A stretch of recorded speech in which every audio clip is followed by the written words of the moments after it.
कथा सुनाते सुनाते स्वामी जी ने कहा कि नाम में इतना बल है, इतना प्रभाव है कि व्यक्ति कुछ ना करे, पूरे दिन केवल नाम करता रहे तो नाम ही उसका जीवन चला देगा।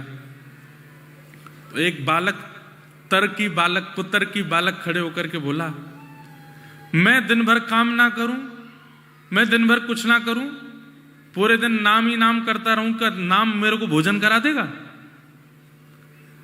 मैं धन ना कमाऊं, अन्न ना खरीद के लाऊं, रसोई घर में जाके ना बनाऊं, तो क्या नाम मुझे भोजन करा देगा? तो व्यास मंच पर बैठे हुए आचार्य बोले, अगर तुम्हारे प्रगाढ़ विश्वास होगा तो नाम भोजन भी करा देगा।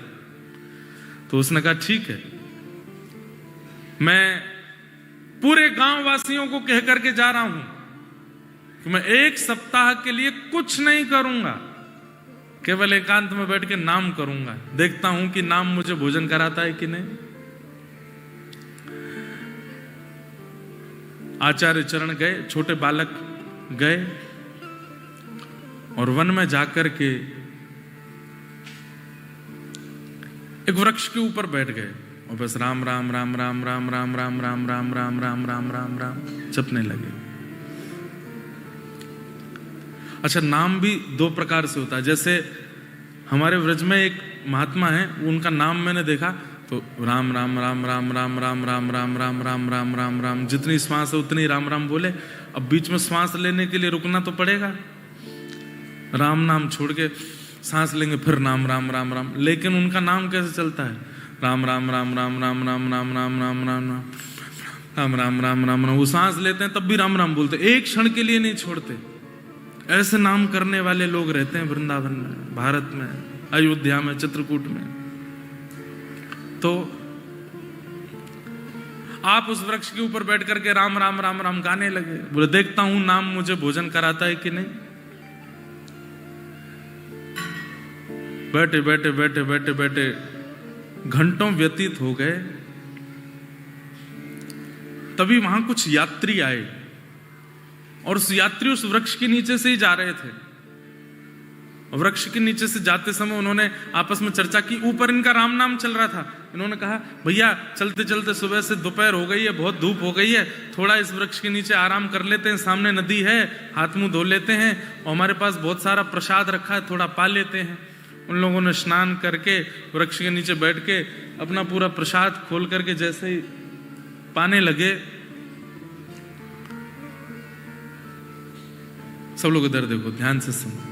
जैसे ही पाने लगे, ऊपर बैठे बैठे ये राम नाम कर रहे थे, जैसे ही पाने लगे उतने में ही उस क्षेत्र का एक बहुत बड़ा डाकू अपनी पूरी फौज लेकर के आ गया और उन यात्रियों को चारों तरफ से घेर करके अपनी तलवार वलवार निकाली, बोले सब सामान नीचे रखो, हाथ ऊपर कर लो। बोले भैया हम पे कुछ नहीं, हम तो यात्रीगण हैं, हमारे पास कोई धन धान्य नहीं है, सोना चांदी कुछ भी नहीं है। बोले सब क्या रखा है झोले में? बोले सब भोजन प्रसाद है। बोले इन लोगों को बंदी बनाओ, किनारे करो, हाथ पैर बांध के किनारे किया। बोले इनका सब झोला जो भी सामान है निकालो, भोजन प्रसाद सारा निकाला। बोले मालिक कोई धन धान्य तो नहीं है, पर भोजन और ये सब प्रसाद वगैरह बहुत ज्यादा है इनके पास। उन यात्रियों को भगा दिया, बोले तुम भागो यहां से, भोजन छोड़ जाओ। बोले कोई बात नहीं, धन नहीं मिला, आज भोजन ही करते हैं। सबरे डाकू डकैत बैठ करके वो भोजन प्रसाद जैसे ही पाने लगे तो उनमें से एक मंत्री बोला, बोले मालिक रुको। बोले क्या हुआ?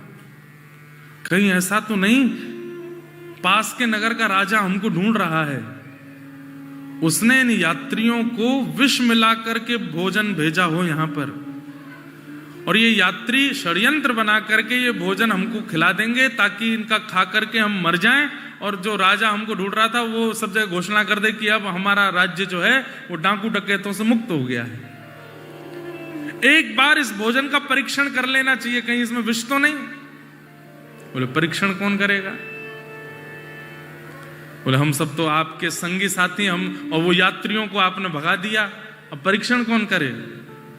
तो ढूंढने लगे, कोई मिले तो परीक्षण करे। ऊपर बैठे बैठे वो बालक राम राम राम राम जप रहा था, तभी एक सैनिक की नजर पड़ी, अरे मालिक मिल गया मिल गया मिल गया, देखो ऊपर बैठा है, इसको नीचे उतारो। अब वो बालक भागा वहां से, तो जैसे तैसे उसको पकड़ लिए। पहले तो उसके हाथ बांधे, उसके पैर बांधे, बोले इसका मुंह खोलो। अब वो बालक सोच रहा है कि मैं घर पे बोल के आया था कि केवल राम नाम करूंगा, देखता हूं भोजन मिलता है कि नहीं।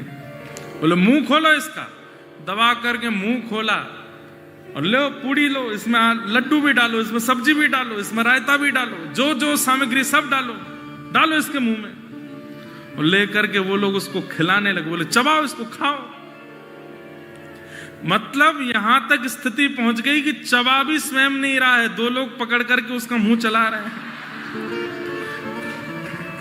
अंत में उसने आकर के पूरे गांव के आगे घोषणा कर दी, राम नाम में इतना बल है कि चबाना भी नहीं पड़ता, चबाते भी राम जी ही हैं। ये नाम की महिमा